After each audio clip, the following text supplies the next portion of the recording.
Fear is a normal part of life. In fact, it's necessary for our survival as a species. But it also has a really insidious tendency to prevent us from taking the necessary actions for growth and greater physical, emotional, and financial well-being. And ultimately, it can leave us steeped in regret and falling dramatically short of fulfilling our human potential. Now, the irony here is that most of our deepest, darkest fears never even happen. Learning how to uncover our fears, examine them, and then take action despite them is one true path to success in any area of our lives. Fear setting can help you do just that, and this is how you do it. Hello, I'm Rachel Harrison's son, and I help online entrepreneurs make more money so they can live more life. If that sounds like you, go ahead, subscribe, hit the bell so you can be notified every time I post a new video every Monday. And if you're an aspiring online entrepreneur and you feel like you could use a little bit of a helping hand mapping out your first moves, I invite you to download my free guide, the 4-step, no time to waste online business startup blueprint, down in the description below. All right, let's get to it. Fear has a really crazy way of totally warping our thoughts. We exaggerate the potential negative outcomes of a decision. We dismiss the potential positive outcomes and often just outright ignore the cost of complete inaction. Now, the fascinating thing about fear is that when we stop trying to avoid it and instead expose it and examine it in the cold light of day, its grip on us softens and we realize that we have more control over our circumstances than we initially thought. And then we become empowered to take actions that we previously thought were too difficult or even outright impossible for ourselves. Now, a practical and powerful way to expose, examine, and largely eliminate the fears that have been holding us back is through a tool I learned from Tim Ferriss called fear setting. Now, whether it's a tough conversation you've been putting off, a big decision that you've been mulling over, or maybe it's a major opportunity that you're considering, and whether it's fear of failure, fear of success, fear of judgment, or even fear of the unknown that you're struggling with, this exercise is going to help. First, you're going to grab a piece of paper and a pen, and then you're going to write the decision you need to make or the situation you've been avoiding at the top of the page. Then you're going to draw 2 vertical lines, so you've got 3 columns. Once you've got your columns, you're going to write define at the top of one of them, prevent at the top of the next one, and repair at the top of the third one. So as an example, let's use quitting a job to go full-time with your business. Now in the first column, you're going to define the absolute worst case scenario that you could think might happen if you took action and did the thing that you're contemplating doing or the decision you're avoiding. Now this is your absolute worst case nightmare scenario. Would you die? Would there even be a permanent impact at all? All right, so business fails. That's one. Number 2, I end up broke.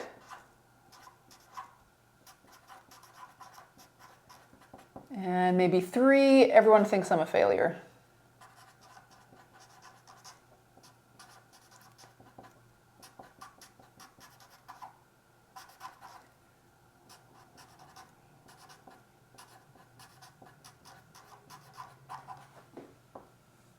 Next, you're going to give each scenario a score from 1 to 10 in terms of the ultimate setback you'd actually experience. So 1 is a pretty minor setback, 10 is being like the ultimate irreparable setback.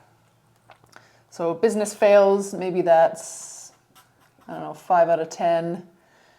Winding up broke, that's probably like an 8 out of 10. And then everyone thinking I'm a failure, maybe that's a 4 out of 10.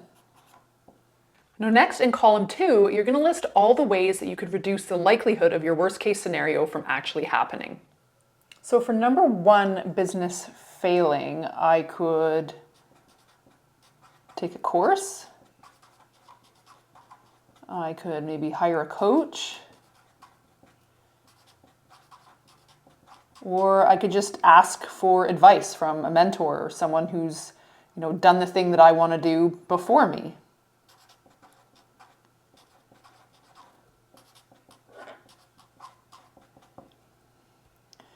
For number 2, winding up broke, I could save maybe 3 to 6 months of expenses before quitting. I could try and pay off my debts first.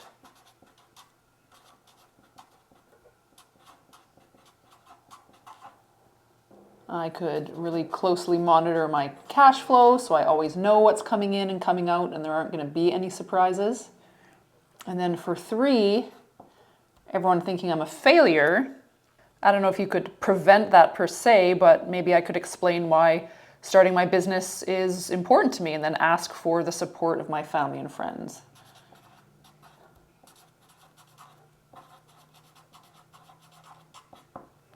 Next, you're going to write down all the steps that you could take to repair the damage and get things back on track and under control if this nightmare scenario actually did happen. So for my business failing, I could just simply start over again. I could try and figure out what went wrong with the business and I could try and start that over again, or I could think of something completely different and try something new. For winding up broke, I could get a job. Could reach out to all the contacts I have, see if they have any leads on jobs. I could also maybe do some freelance work to get some money rolling in. And then for the third one, well, here I think that would just be about recognizing that my worth really does not have any correlation to what other people think about me. So recognize my own worth. Now, after the first part of the exercise is done, you should already start to realize that even if things did go sideways and your absolute worst case nightmare scenario actually happened, ultimately you'd be okay and your life would go on. All right, now for part 2, you're going to flip the page and you're going to consider all the potential benefits of attempting this thing and experiencing either partial or full success. Then you're going to give each benefit a score out of 10 for impact, so 1 being little to no benefit and 10 being the biggest possible benefit. Now, these benefits could be external, like more money or time or freedom, but they could also be internal, like experiencing more joy or happiness or confidence. All right, benefits to quitting my job and starting my business full time. I could set my own schedule. That, I think, is definitely a 9 out of 10 in terms of benefit. I have the potential to make more money. That's at least an 8. I can take vacations when I want.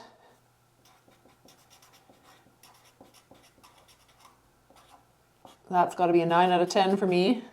More time with kids. That is a 10 out of 10 for sure. Reach my full potential. That's probably an 8 for me. Now, finally, you're going to assess the cost of inaction. So what is it going to cost you financially, emotionally, or physically to kick this can down the road or not take any action at all? And then think about where you're going to be in 6 months, 1 year, or 5 years even if you stay stuck where you are right now. So we will look at 6 months, 1 year, and 5 years.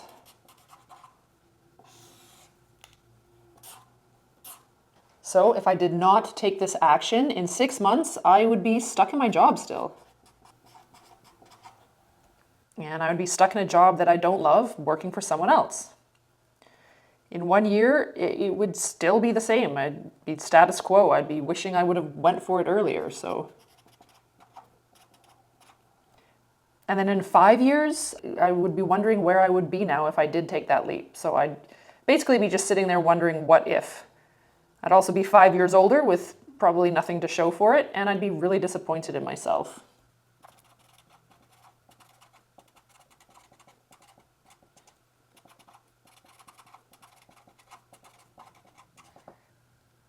So after you've done this entire exercise, you are probably going to realize 4 things.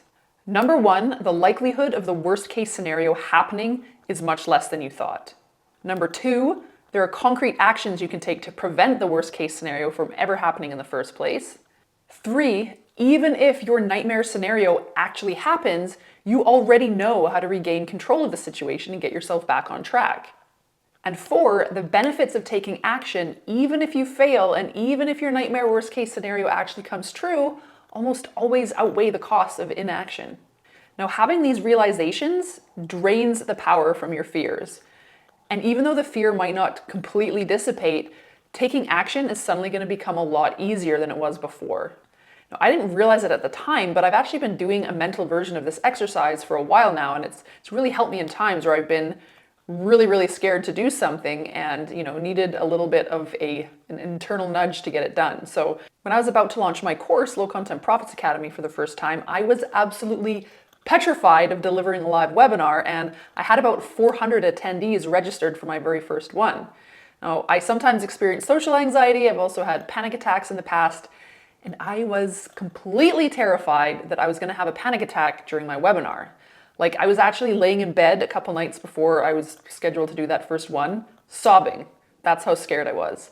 So to try and calm down, I just asked myself, what is the worst thing that could happen here? Like, is it that I would have a panic attack? And what if I did? What would be that worst case scenario if I did have a panic attack? Like, would I die? Would I pass out on camera? Would I just stumble around with some words? Like, would I suddenly lose the ability to speak up and I would just go completely blank? And then how likely was it really that any of that stuff would happen? So, stumbling over words, sure, I could probably do that, but would I actually just forget how to talk? That seemed pretty unlikely. Passing out, pretty unlikely. Dying, like next to impossible. So that took a little bit of the power away from some of those fears that I was having and made me realize that the things I was really fretting about weren't very likely to actually happen. And I'd prepared really well with tons of notes. So if I did go blank for whatever reason, I could literally just read my notes. And I also reminded myself that most people would be really understanding, even if I did come across as nervous. And if I stumbled over my words, which I did, I could just laugh it off and move on. So in the end, I realized that I could recover quickly if anything did actually go wrong. So again, I didn't really realize that I was doing this exercise at the time. I was just going through it in my head. But in retrospect, I can see I was coming up with those nightmare scenarios. I was thinking about how likely each one of them were. I was thinking about ways that I could prepare for each one and repair the damage if any of them did actually happen. Then I asked myself what the cost of not doing the live webinars would be. I would be completely disappointed in myself if I had let fear drive that decision. And I also knew I'd be leaving a lot of money on the table as well. So in the end, I knew that the pain of letting my fear win and not doing the webinars would be much worse than the pain of actually going through with the webinars and risking having a panic attack. So in the end, obviously, I did do the webinars, and while it definitely didn't remove all of the discomfort, I did still find them pretty uncomfortable. It did give me the courage and the confidence to move forward and feel like I could actually do it. And that notion of feeling the fear and doing it anyway, this is a vital skill for anyone who wants to accomplish anything amazing in their life. Plus, I made over 60K on that first launch, so it was definitely worth it to put in the effort and get my head on straight. You can use this fear setting exercise anytime you're wrestling with or avoiding or putting off a vital decision. So whether or not that's to end a relationship, quit your job and start a business, ask for a raise, have a difficult conversation, whatever it is. And then you can sit back and watch the amazing life that you have actively created for yourself unfold. And once again, if you're an aspiring online entrepreneur and you feel like you could use a little bit of a helping hand with the first steps of creating that online business, please download my free guide, the 4-step, no time to waste online business startup blueprint, down in the description below. You're also invited to join my free Facebook group, Rachel's Sandbox. I've also linked down to that below as well. Watch this video next to find out how to get over the fear of starting a YouTube channel, since we're talking about fear today. And if you like this video, please hit the like button, subscribe, share it with anyone you think might find it helpful. Thanks again for watching. See you next time.